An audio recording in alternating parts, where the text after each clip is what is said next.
Friends, I welcome you to my channel. Before listening to this story, I will ask you to like and subscribe. It is not difficult for you, but it is pleasant for me. And we're starting. I hate to tell the backstory, but I understand that it needs to be done to tell about the event that I want to share. It doesn't matter what I look like or what Stephanie looks like. Use your imagination to fill in these gaps with yourself and the love of your life. Stephanie and I found each other mutually attractive. I'm married to Stephanie. Others called her Steph, but I never did that. I thought it was a beautiful name. She also called me Robert, although everyone else just called me Bob. Our pet names for each other were our official names. This part will become important later. My hobby is astronomy. I like to look at the stars as well as the planets of our solar system. I have a whole range of telescopes. Some people have a lot of guns, some have a lot of vinyl records. I have a bunch of telescopes. I get new ones just like anyone who likes the latest version of their favorite things and strives to get the newest modification. If you had asked me a few months ago if there was anything wrong with our marriage, I would have told you, hell yes. Something seemed wrong lately.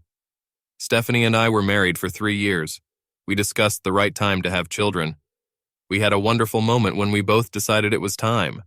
That's all we've been talking about for 2 months. And then, she suddenly didn't want to talk about it. Our life, which was crazy with excitement about the birth of a child, did not return to what it was before. It became more like a ritual. I returned from work at my usual time. Nothing really told me what was going to happen. There was no strange car in the driveway. Someone else's car was parked on the street, but I didn't realize it until later.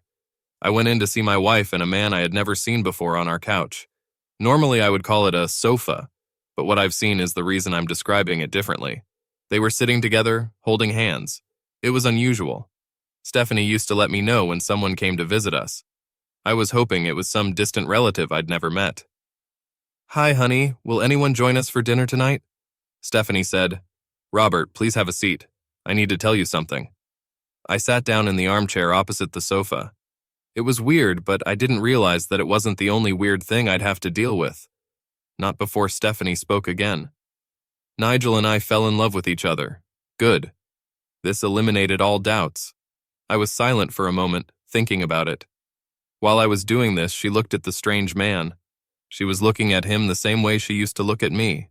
He looked at her the same way. There was no doubt that she was telling the truth.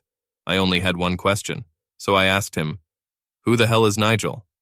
The man I thought was Nigel spoke up. "It's me. I know this is awkward for both of you. I'm only here to ease the pain of this exposure. It's painful for her." Obviously, pain relief meant relief only for Stephanie's pain. My pain has not decreased at all, so it didn't really help. Stephanie spoke next. "I met Nigel at work. I didn't want this to happen, but it just happened. I really thought I was calm when I said, 'How did this just happen?' Nigel pulled himself together and said loudly, 'Don't raise your voice at her. She is an angel.' Stephanie stared into his eyes and said, 'Thanks, Pookie. I'm always here for you, Pookie-Huntus.' Pookie? Pookie-Huntus? I was stunned. It was like a concussion. I used to play rugby, so I used this word from my own experience. What I felt was like a knee to the head. I was completely disoriented. My next words reflected that. I restrained my emotions again and said in a calm tone, "Maybe there is a way we could solve this. I've read stories about women who can be in love with 2 people at the same time. There is a romantic story in which a woman was in love with 2 men. We should read this together before making any hasty decisions." Nigel got up from the couch. "Stop yelling at her. Stop torturing this wonderful woman." Stephanie grabbed his arm and sat him back down on the couch. "Thank you for protecting me, my knight." Then she kissed him, a light kiss on the lips that would have meant nothing before. Then she looked at me with a mixture of compassion and sadness. "I can't love 2 men. It's not for me. I can only give my heart to one person at a time. I fell out of love with you the same way I fell in love with Nigel. Can't we talk about this? We could go to a consultation." Nigel was squeezing her hand when she answered. "It would just prolong the pain. Robert, my heart knows what it wants. I still love you and always will. I just don't love you the way I used to.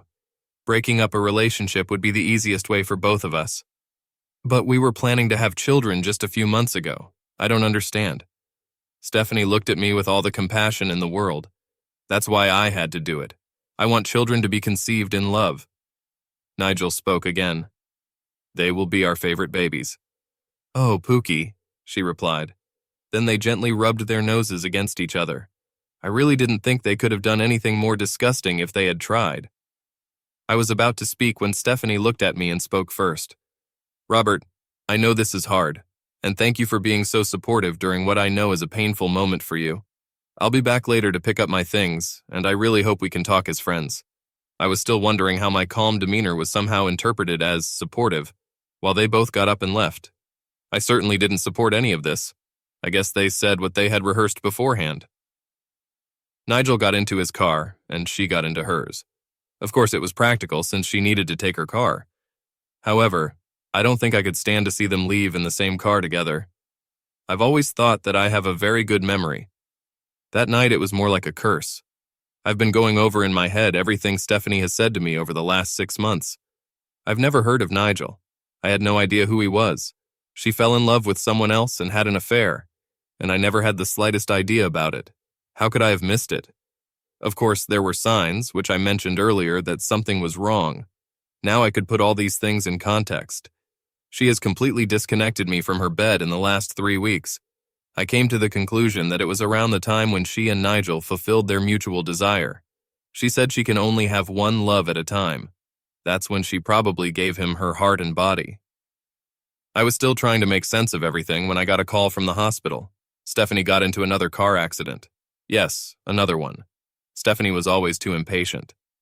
A year ago, she bumped into someone from behind while returning from work when traffic suddenly stopped. Physically, she was fine, but emotionally, she was shaken up. She lost consciousness when the airbag went off. She wasn't even hospitalized because of it. This time was more serious. She was taken to the hospital because she was unconscious when the paramedics found her. I was told that she ran a red light at full speed and then swerved to avoid an oncoming car. As a result, she crashed into the side of a roadside cafe. Obviously, this information came from Nigel. Of course, he didn't call me and tell me about it. I got this information from the staff. I was still mulling over the information that had befallen me when Nigel came up to me. Yes, he was there too. He got there before me, but I hadn't seen him until then. He did not express mutual grief or offer what would have been an unwelcome hug. He didn't say anything like, "Hi," or "Let's talk." He just moved on to what was on his mind. "Bob, I can't see her because I'm not a member of the family. You know she dumped you for me, so I'd appreciate it if you'd let me in." No. If I were you, I'd let her go. I'd like to move on. Let me comfort her. No. Are you really going to be an asshole at a time like this? Yes. With that, I turned my back on him and headed for Stephanie's room. He was definitely right. I was acting like a jerk. I didn't feel guilty about it at all. Not a bit. I barely had time to deal with the pain when Stephanie announced that she was leaving. I didn't even have time to get to the anger stage. Having seen Nigel and listened to him, grief has now been replaced by anger. I couldn't lash out at my wife after she was in an accident, so being a fool about Nigel at the moment would be nice.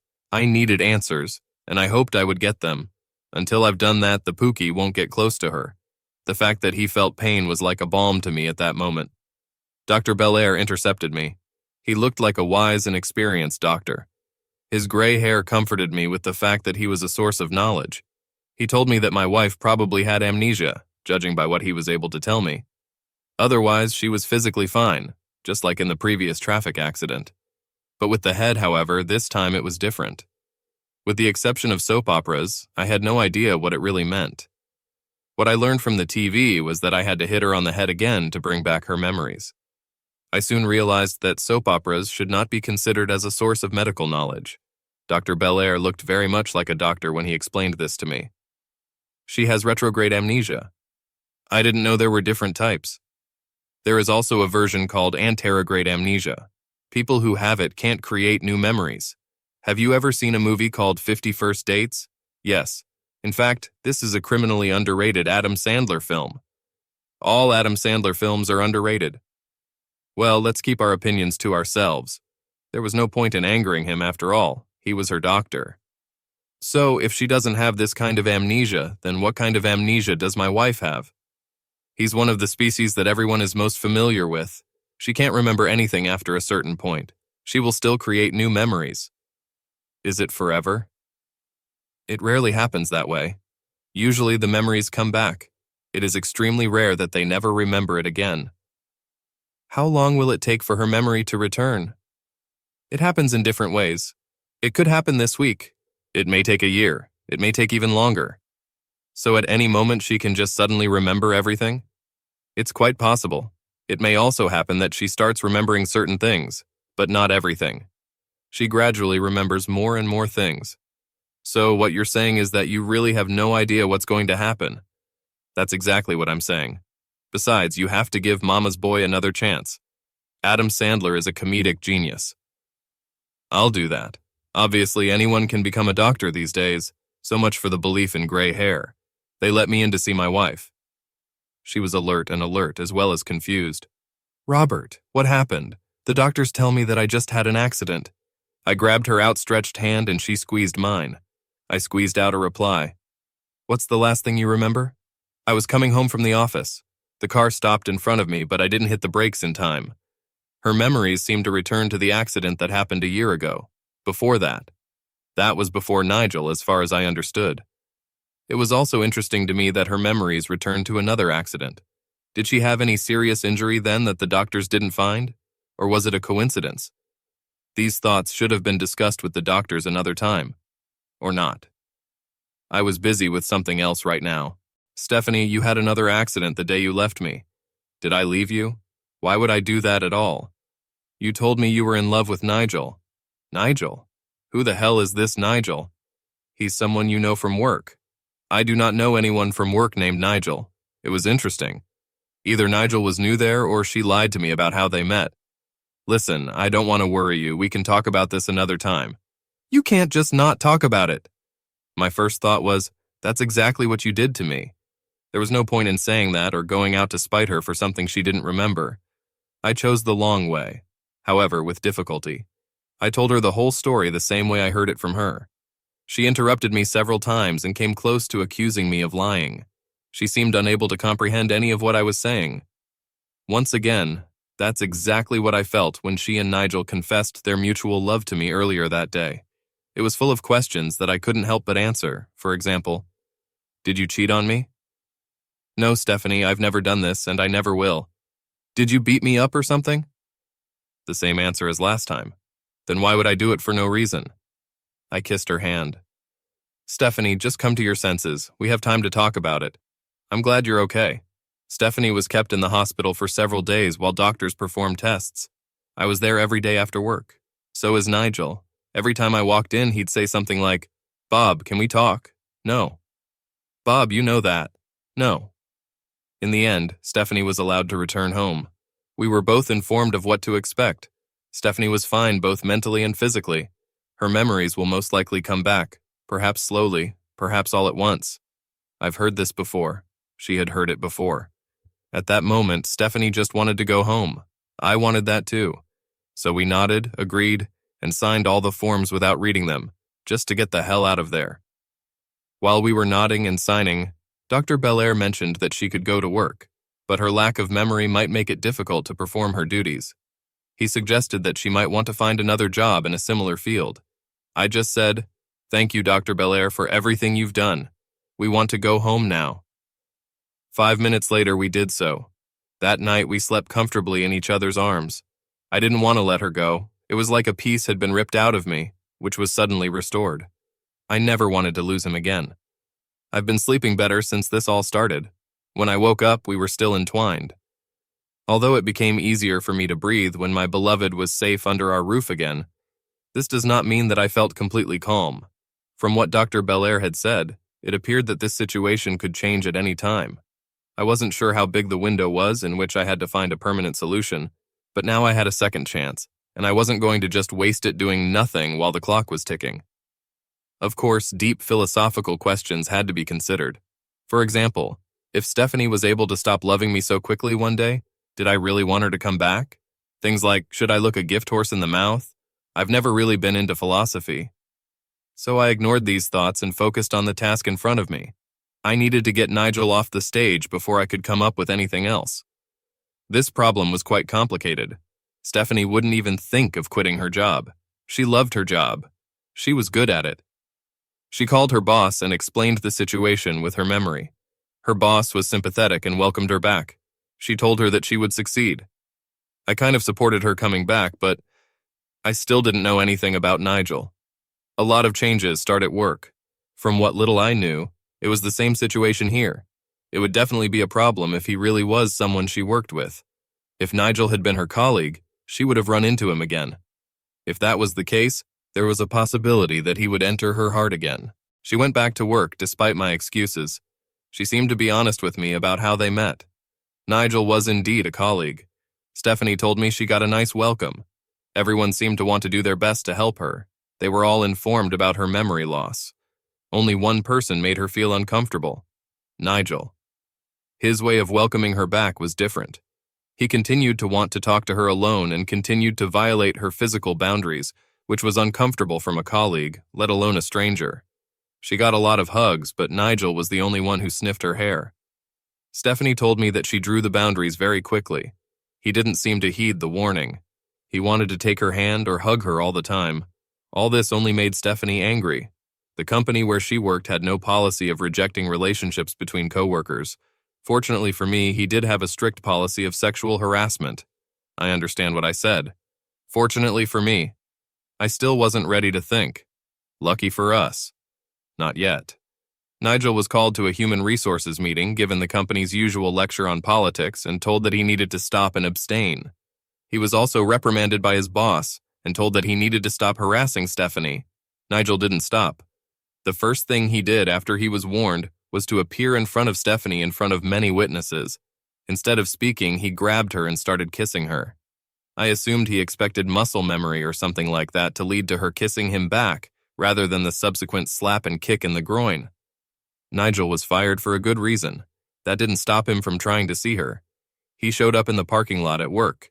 He showed up if she went out to lunch. Things got so bad that she got a restraining order against him. This greatly eased my anxiety that the affair might resume. I really enjoyed seeing my wife's lover suffer. I also enjoyed renewing the relationship with my wife that I thought we always had. Stephanie came back for a while, but I knew that could change if her memories returned. Even if that wasn't the case, could something in her nature make her suddenly feel the same way about another man? One night I was looking at the stars on the balcony with one of my old telescopes. I did this from time to time because I like to think of myself as Galileo and wanted to see if I could see what he saw. I couldn't draw the conclusions that he did, but I would like to have the opportunity. When I was upset, I pointed the telescope at the surroundings, as I often did. I'll be damned if I didn't see Nigel in the bushes. Stephanie came out on the balcony and asked what I was looking at. I just told her to look through the telescope. Wow, this is some serious shit. Should I call the police? Oh no, he wants to watch something. Let's give him something to watch. What do you mean? I want him to see me making love to you. I want him to know that you are mine. He'll see you and me naked. You told me he'd already seen you naked. No, only you saw me. I don't think he's ever seen me like this. Then it's time for him to see it. I want him to see something he can never compete with. Let's let him see something from me that he'll never get or see again. Let's show him two people in a love that will never be equal. Let's talk about pressure. It must have been difficult for me. It wasn't like that. Her enthusiasm was contagious. Damn it, it was hot. At that moment, I had no idea if Nigel was still looking at us or not. I hoped that was the case. I didn't care anymore. We were both in the present moment, enjoying each other's touches and tastes in a way we hadn't enjoyed in years. Stephanie doesn't make any noise when we make love. We started slowly, both knowing that we were being watched. Soft touches with lips and fingertips. A quiet murmur of approval. I could feel the anticipation in both of us as we approached the climax. A soft meow escaped Stephanie's throat. Stephanie grabbed my chin and screamed, "Give us the baby!" Nigel screamed. "No, we should have our children. Our children." Obviously, it was the straw that broke Nigel's camel's back. He chose this moment to break out of hiding. "Pocahontas, please stop, I love you." At that moment, we no longer paid attention to it. Judging by her expression, she wanted the same thing. I can always tell when she is at the moment. She never looks at me.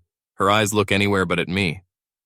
Nigel, realizing that his words were barely audible, decided to make a non-verbal statement with action. This statement was made by breaking into our glass door. He really could have just opened the door. It was unlocked. I assumed that he wanted to find out without wasting time. Despite what we see in the movies, it seems throwing your body at full force into a window pane doesn't leave you unnoticed. Judging by the screams, it seems that it also hurts. Nigel was in a hell of a mess. He was halfway in and halfway out, stuck in the frame and struggling to free himself from the glass. I grabbed his arm and pulled him inside. He screamed again. His clothes were torn, and there were lacerations everywhere on his naked flesh. Instead of thanking me, he shouted, "Get your hands off me." I didn't even touch him after I pulled him in when he was sprawled on the floor. I called 911. At the time, I thought it was a medical emergency. Nigel looked like he had lost a battle to a chainsaw. However, after talking to the 911 operator, I realized that I was also reporting a crime. I lived in a city where reporting a crime could lead to the person reporting the crime being arrested or shot. Let's just call this city Baltimore. It was one of those situations where I could have been handcuffed and spent the night in a cell because the police just arrested everyone at the scene and allowed the judicial system to deal with this incident. 2 policemen arrived. One of them was a pretty big and imposing guy. The other one was a smaller woman, and I got the feeling you wouldn't want to mess with her. While Nigel and I were told to lie down and keep our heads down, Nigel tipped the scales in my favor again. While we were both being handcuffed, he shouted at Stephanie, "Pookie haunt us! I'll come back to save you." The larger policeman was Officer Whitecloud. That's all he and his partner needed to hear. I really hoped that one day he would be promoted, and he would eventually become Chief Whitecloud. When the dust settled, the court decided that Nigel had violated the restraining order. In addition, he was guilty of breaking and entering. Nigel was going to disappear from our lives for a while. It didn't hurt when Officer Whitecloud took a stand in which he mentioned Pookie haunt us in front of the most liberal judge who could preside over the case. Did I mention that the judge was also a woman who hated harassment? At that moment, I wanted to kiss her, but I didn't want to push my luck. Nigel went to jail. Oh, not forever. He was sentenced to 2 years and served 3 months. It was still an unexpectedly harsh sentence. Now he was a criminal. It would put an end to his future. It looked like he finally got the message because there was no longer any communication from the Pookie. This was one of the problems that could be dealt with, but there was still a time bomb bringing back her memories. I selfishly didn't want this to happen. Considering how she was thinking about Nigel right now, I don't think it would be good for her either. Nevertheless, we had to move on, ready for this. I had no doubt that if this had ever happened, we would have been together. I also had no doubt that it would be a complication that we didn't need. That's where my story ends. In my opinion, they live happily ever after. This story is best appreciated as the humorous story it should be. However, I understand that some listeners will consider this story unfinished because the reasons for this affair have never been explained. I didn't explain it because I don't know the reason. I used a collection of real-life experiences to describe Stephanie's thoughts when she decided to leave him. I know this because just from the experience of my life, as well as talking to women and men, the explanation, "I just fell in love with him," has happened more than once.